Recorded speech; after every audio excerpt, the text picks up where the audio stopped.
Hello বাবা, বলো। হালকু, এই মাসে 20 লাখ টাকা পাঠিয়ে দিস। বাড়িতে এখন অনেক কাজ বাকি আছে, আর তোর ভাই বলতেছে তাকে একটা বাইক কিনে দিতে। ঠিক আছে।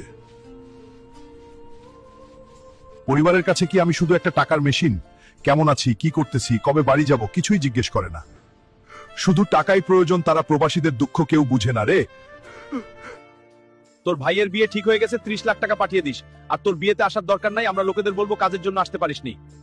আচ্ছা ঠিক আছে বাবা, চেষ্টা করব। গত মাসে অগ্রিম 2 মাসের টাকা নিয়ে 20 লাখ টাকা বাড়িতে পাঠিয়েছি, আর এখন 30 লাখটা প্রয়োজন। যাই বসের কাছে গিয়ে দেখি পাই কিনা। কিরে মতিন মিয়া, তোমার বড় ছেলে তো দেখি বিদেশ থেকে অনেক টাকা পাঠায়। আরে না ভাই, এই বাড়ি জমি জমা সব আমার ছোট ছেলে তার ব্যবসা দিয়ে করেছে। হালকু তো 2 বছর ধরে বিদেশে, এখন একটা টাকাও পাঠালো না।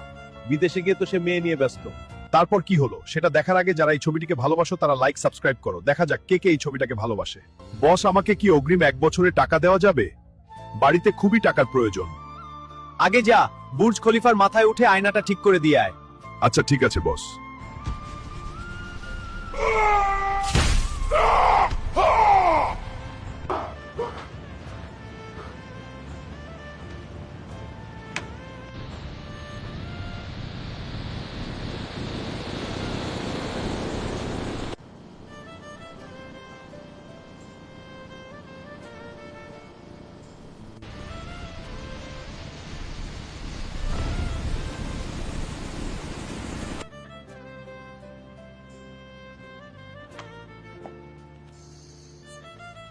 এই নাও চাচা, 30 লাখ টাকা বাড়িতে পাঠাবে বলে হালকু অসুস্থ থাকার পরও কাজে গিয়েছিল।